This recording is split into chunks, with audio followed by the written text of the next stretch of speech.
Se você trouxe a sua Bíblia ou se você trouxe o seu smartphone, vamos abrir em Lucas capítulo 8.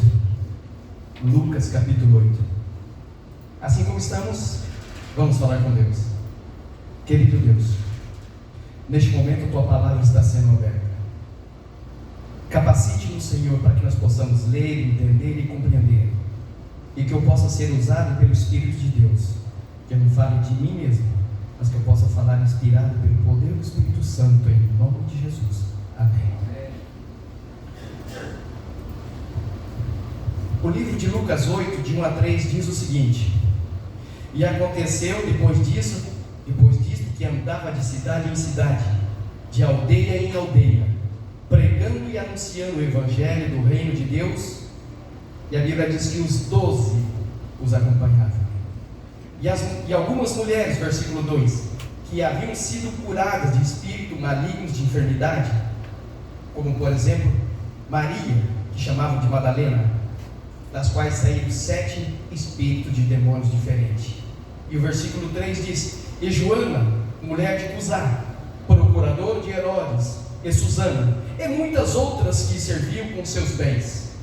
A Bíblia menciona então que ao longo do ministério de Jesus nessa terra, por 3 anos e meio, fez muitos milagres. Inclusive a Bíblia menciona que se fosse escrever em livros tudo o que Jesus fez ao longo desses 3 anos e meio, esses livros não caberiam na terra. E olha que estamos falando de quase 2000 anos. E com o passar desses anos todos, a decadência do ser humano, moral, ética, enfim, cada vez mais.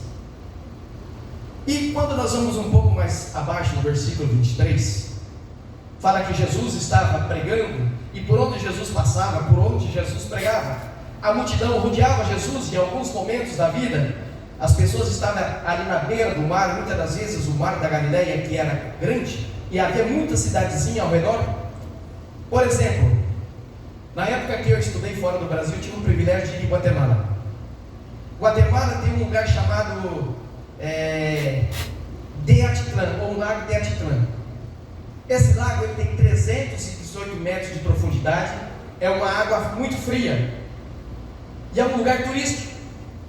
Lá tem 3 vulcões, e um dos vulcões é chamado Vulcão de las Águas. Em volta deste lago existe 12 povoados, 12 pequenas cidadezinhas, e cada cidade leva o nome de um apóstolo de Jesus. Até 7/7 de 2007, esse lago de Atitlán era uma das maravilhas do mundo natural. Então Jesus também, quando ele estava pregando com as pessoas exprimiam tanto a Jesus, que em alguns momentos Jesus pediu um barco. Eles se afastavam um pouco das margens do rio, e normalmente naquela época não havia microfones. As pessoas tinham que prestar muito silêncio, tinham que fazer silêncio para ouvir Jesus falando. Então quando Jesus falava, a voz de Jesus reverberava com a água e chegava um pouco mais forte até aquelas pessoas. Em algum momento da sua vida, com certeza você se espelha em algum pregador especial que você identifica mais com ele, você gosta dele. Existem alguns pregadores que eles falam meia hora, 1 hora, até 2 horas, e o tempo passa tão rápido, pela forma como ele faz, que aparentemente é gostoso, não é mesmo? Agora imagina se o Criador do Universo ali, nesses 3 anos e meio pregando. Então o versículo 23 diz que sobreveio uma tempestade.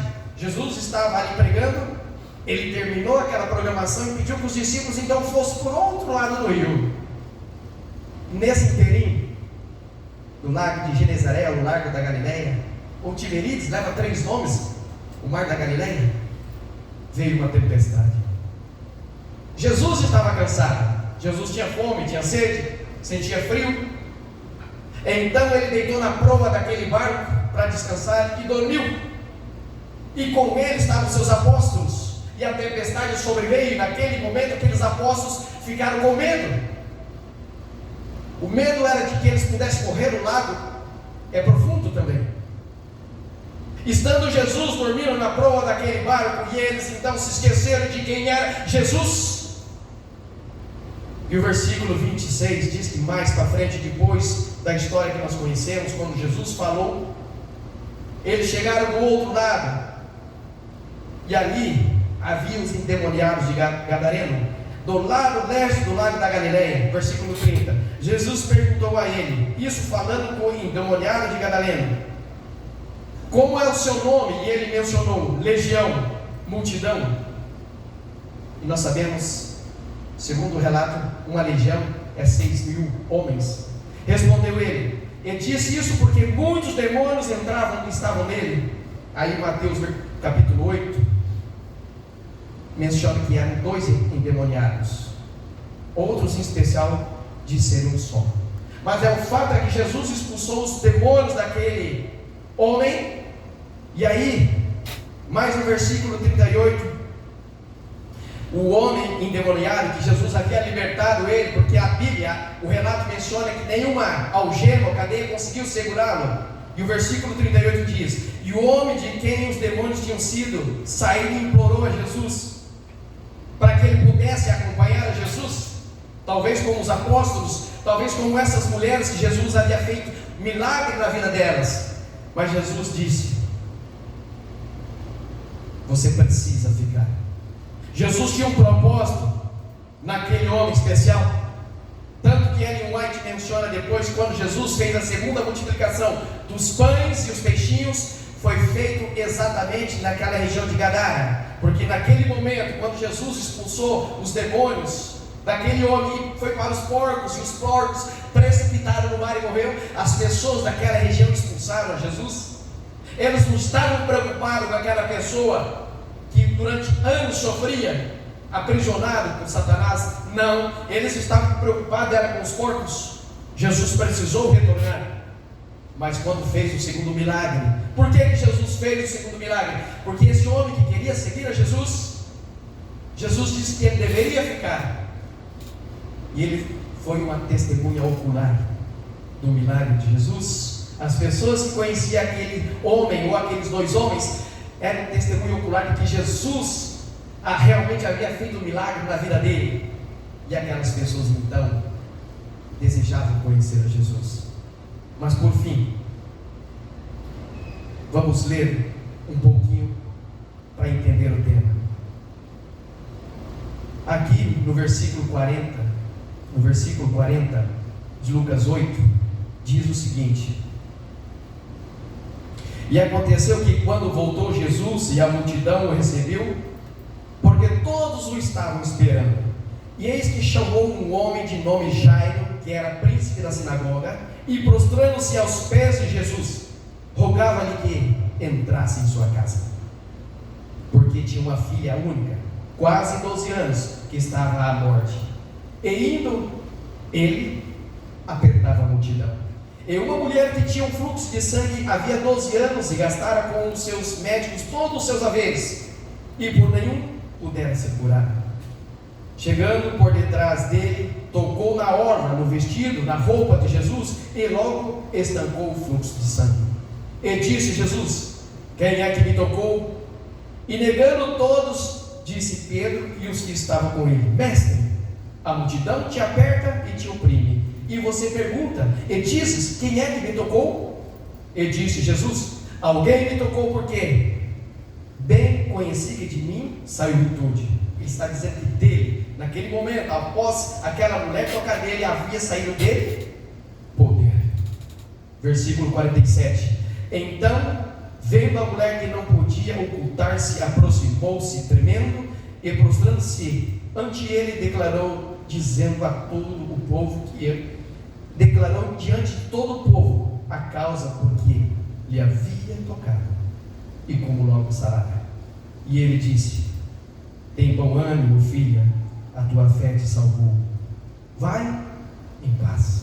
Estando ele ainda falando, chegou um dos príncipes da sinagoga, dizendo: isso para Jairo, a tua filha está morta, não incomodes o mestre.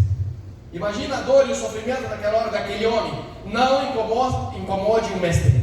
Jesus, porém, ouvindo-o, respondeu-lhe dizendo: não temas, crê somente e serás salva. Versículo 51. Entrando em casa, a ninguém deixou entrar senão Pedro, a Tiago e a João, e ao pai e a mãe da menina. Em alguns casos especiais, esses 3 apóstolos acompanhavam Jesus. Pedro, Tiago e João. E todos choravam e planteavam, e ele disse: não choreis, não está morta, mas dorme. E riam-se dele, sabendo que a menina estava morta. Versículo 54.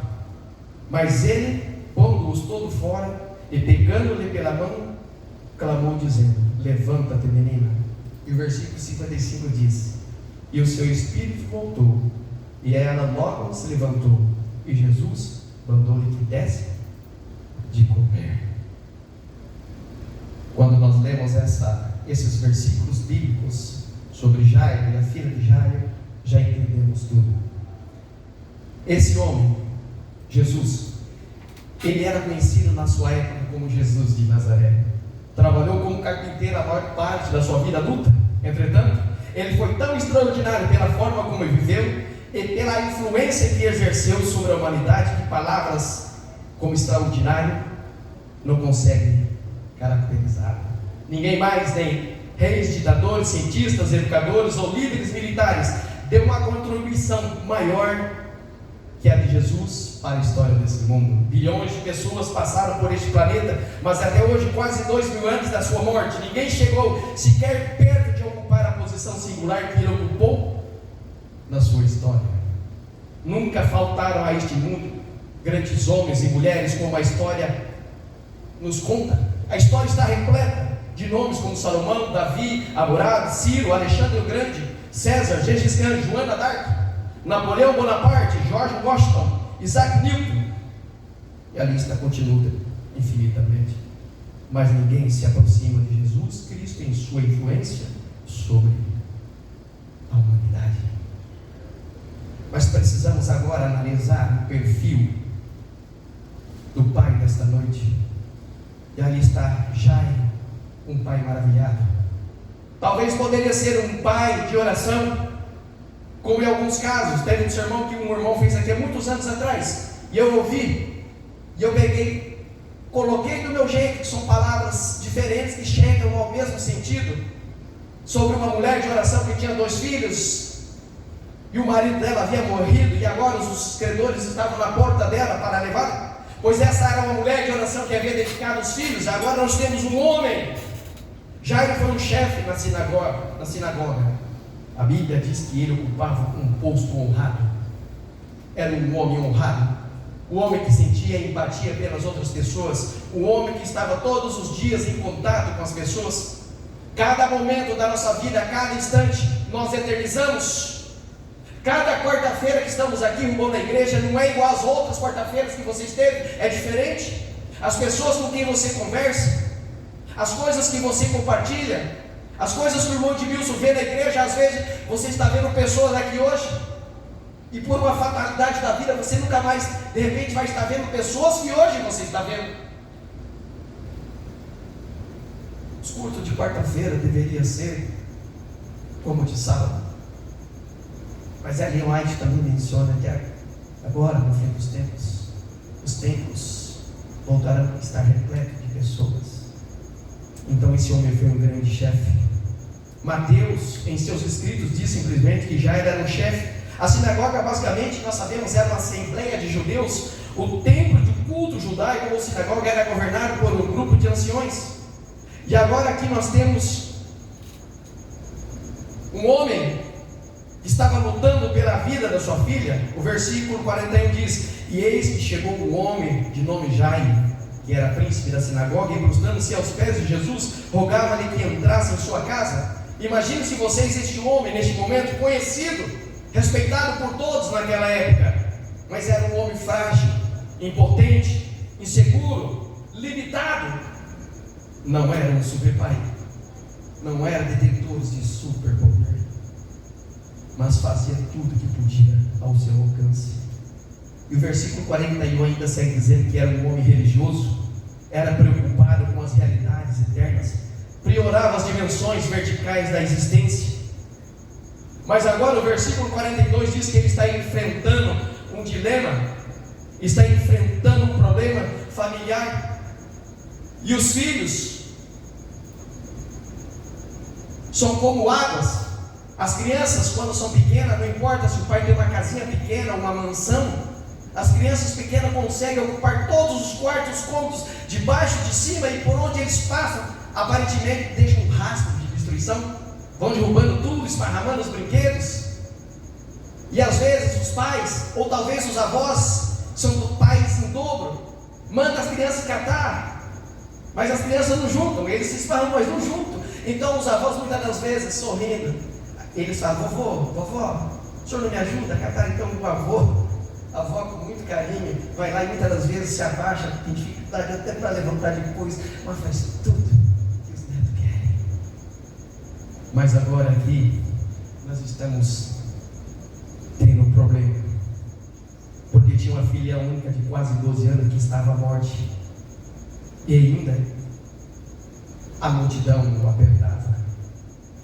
Aí ao meu lado está o pastor. Esse pastor eu tive o privilégio de conhecê-lo quando eu estudava em Costa Rica. Ele era o pastor da igreja da UNADECA. A UNADECA é a Universidade Adventista de Centro-América, em Costa Rica, onde estudávamos teologia. Pastor Luiz Molina.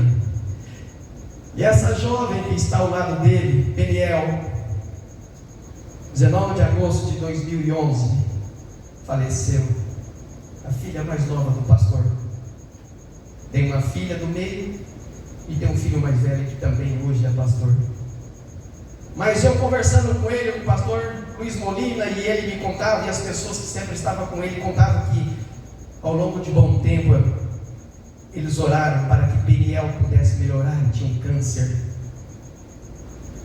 A Centro-América inteira, Panamá, até Guatemala, a fronteira ali com o México, as pessoas conheciam o pastor Molina, porque os estudantes vinham de toda a região ali para Costa Rica, para a universidade, para estudar.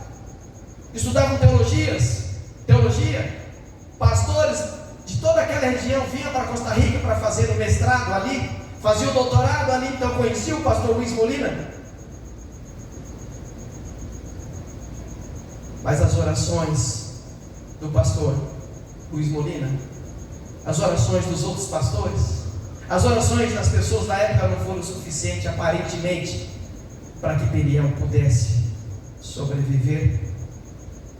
Mas na nossa mente, em nossos corações, existem alguns porquês, e é justamente na eternidade, no milênio, que nós saberemos porquê que as orações aparentemente não foram respondidas para uma jovem Peniel que descansou no Senhor. Agora este pai Jairo estava na iminência de perder a sua filha, e resultaria em outras perdas.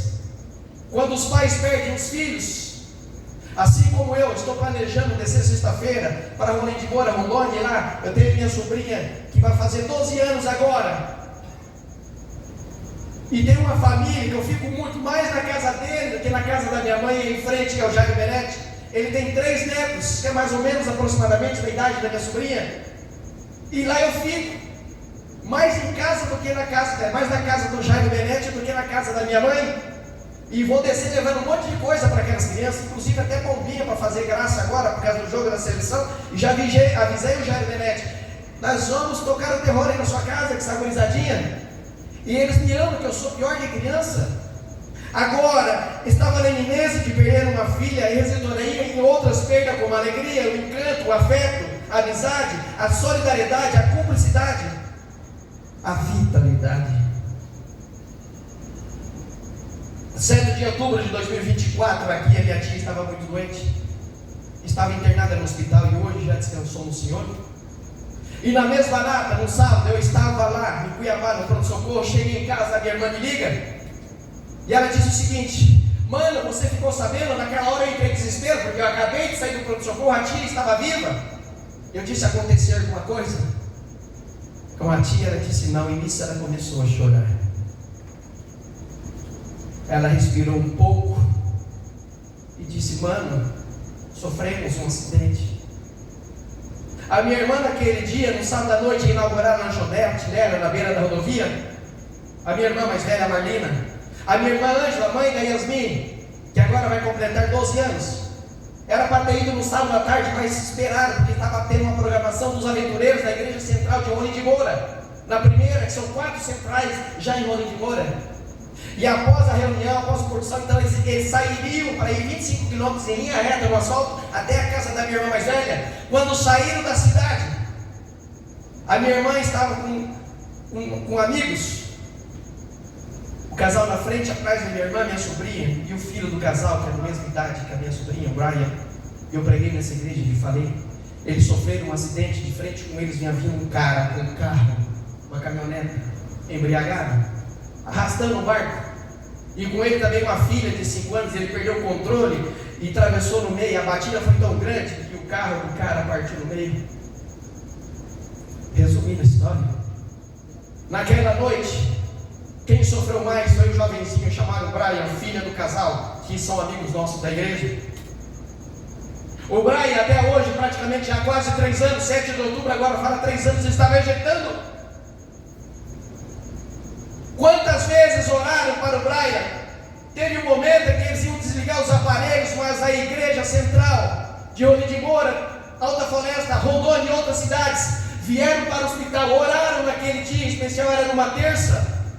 As outras igrejas orando para que não pudesse desligar os aparelhos. E Deus ouviu a oração. Quando foi batido, o Brian bateu a cabeça no barco e aqui tirou uma parte. Nos 3 primeiros meses do acidente, então tiraram aquela parte do Brian e colocaram aqui na barriga dele, para que, se ele melhorasse rápido, tiraria daqui e colocaria de volta. Mas não foi possível.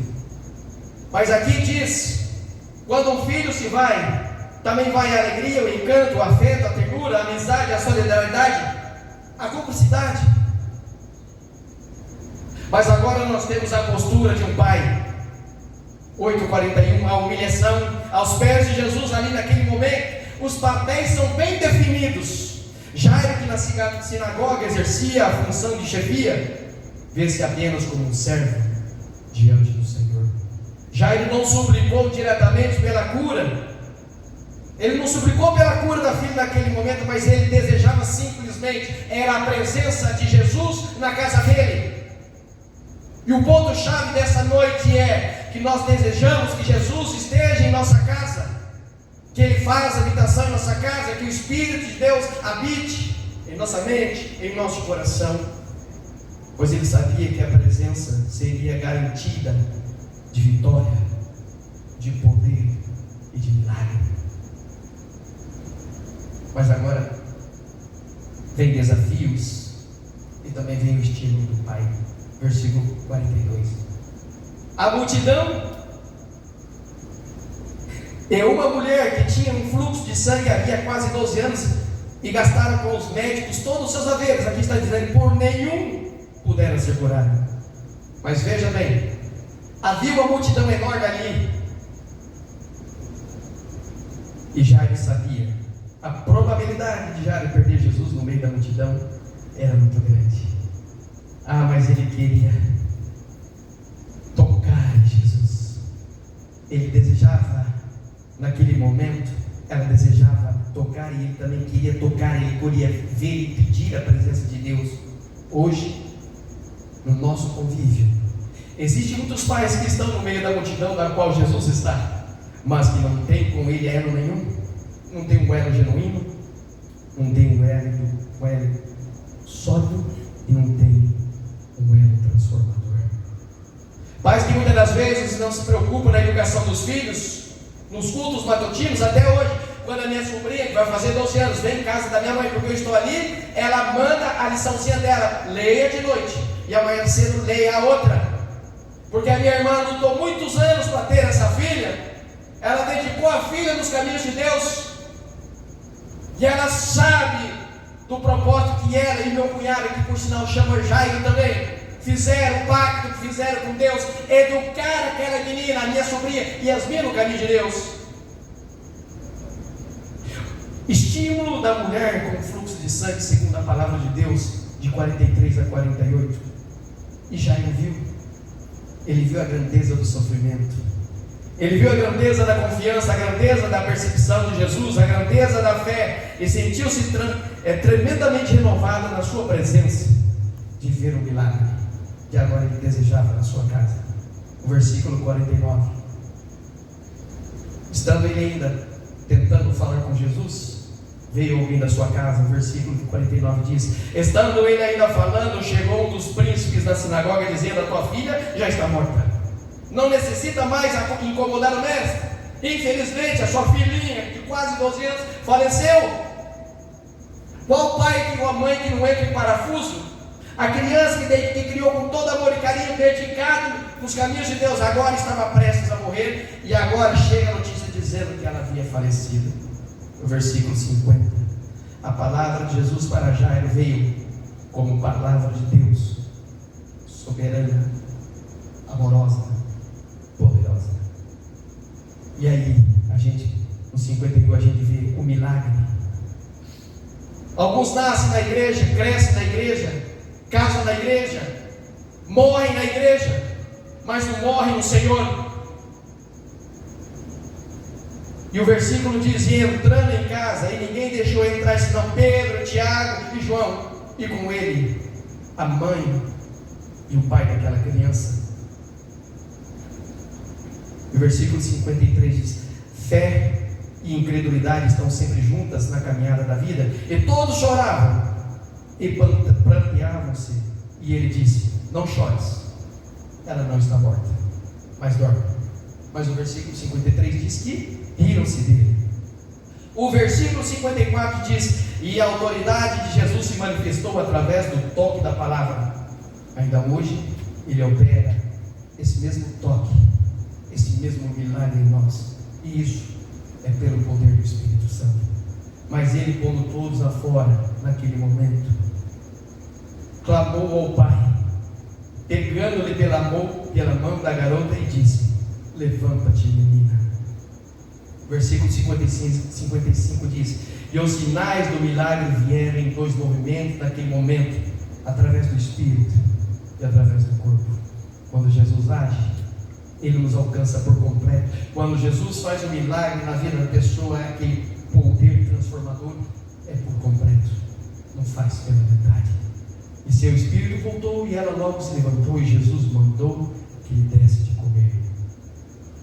Mas quando aquelas pessoas estavam rindo, porque eles disseram que estava morta, Jesus disse que ela estava viva, eles deram risada. Tempos mais tarde, quando Jesus ouviu falar de que o amigo Lázaro estava morto, a Bíblia menciona que Jesus chorou.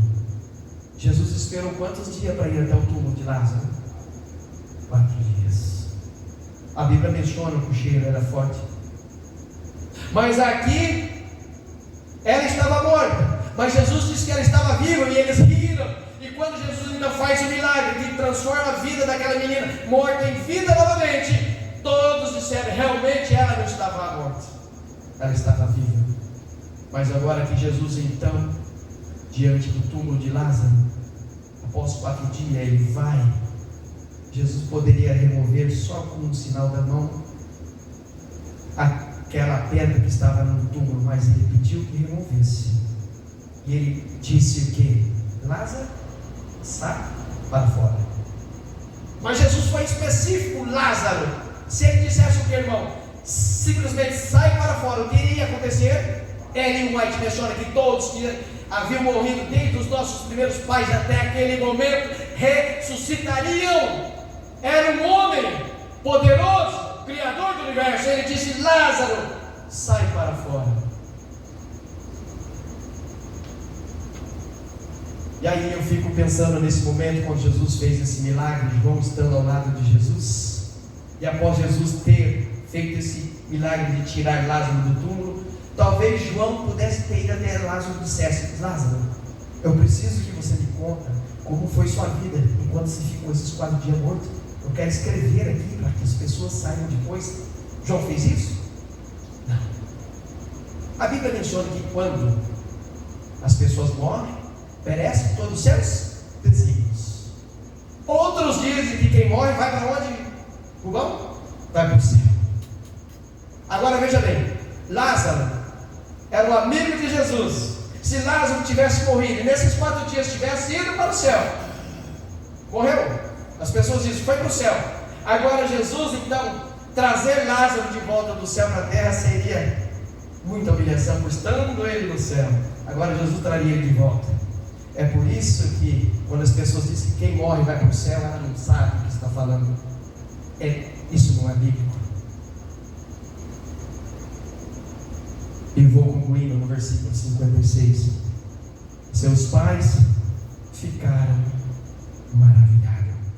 Para Jairo, o poder de Jesus sobre a vida da sua filha evidenciou definitivamente que era ele de fato Deus. Esse homem que vocês veem aí na sua tela é o pastor Marcelo Tomás. Nasceu em 1972. Se tornou pastor.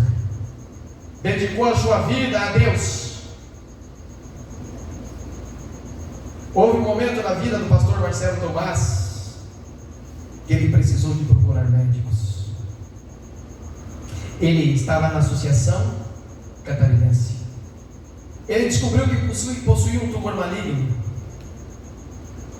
Mas mesmo magrinho, fraquinho, ele seguia pregando. Até que teve um dia que ele fez um sermão. Um sermãozinho curto. E esse sermão foi o último dele. E nas palavras dele, menos de 2 minutos e meio, ele disse: amigo, se você soubesse que você está ali prestes a morrer, se você soubesse que você tem apenas ali 4, 5, 6 horas, ou quem sabe um dia de vida, e você não vai viver mais, e isso para você não vai interessar se você tem uma mansão, uma casa, se você tem simplesmente alguns reais no bolso, ou você tem uma conta bancária recheada, se você tem um carrinho velho, uma mansão, não. Ele falou assim: se você estiver passando por essa dificuldade, esse foi o último sermão do pastor Marcelo Tomás, ele falou assim: 2 coisas você quer ter certeza na sua vida. Isso aconteceu com meu pai, pouco antes de falecer. Nos últimos meses ele perguntava: alguém ficou perguntando de mim? Nós estávamos pressentindo que o pai estava para descansar. Foram 16 anos de dor e sofrimento. E agora aqui ele pergunta: você está preparado? E ele fala: tem 2 coisas. Se você está prestes a morrer, se você sabe que você vai morrer, e tudo que você ganhou ou poupou não vai te valer de nada. A primeira delas é a certeza de ter a família e as pessoas que você ama no seu lado. O irmão vai preparar o hino final para nós cantarmos. É a primeira delas. A certeza de que as pessoas que você ama estão ao seu lado. E a segunda, a certeza de estar em paz com Deus. Quantas pessoas já descansaram e tiveram oportunidades de descansar no Senhor? Na pandemia tivemos alguns exemplos de pessoas que aparentemente estavam ruins, então elas estavam clonadas de barriga para baixo, inconscientes, e houve muitos casos de pessoas dizendo que por um tempo elas voltaram em si, depois morreram. Eu quero entender nesse momento, isso aconteceu com a minha tia, da Batubes, que foi, Deus deu um momento ali para ela pensar, colocar a vida dela em paz, porque em breve ela descansaria. Pensando nisso, vamos nos colocar em pé para cantarmos esse hino final. E não esqueça, queira a presença de Deus na sua vida, porque a presença de Deus na sua vida, assim como a de Jairo, significava que teria bênçãos e o milagre seria certo. Vamos cantar o hino final.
noite em especial, que esse culto, essa adoração, das quais nós inclinamos diante de Ti e reconhecemos que o Senhor é o Criador do Universo. Amém. E nesse momento, Senhor, clamamos a proteção de Teus santos anjos ao retornarmos aos nossos lares, das quais possamos chegar em paz e em segurança.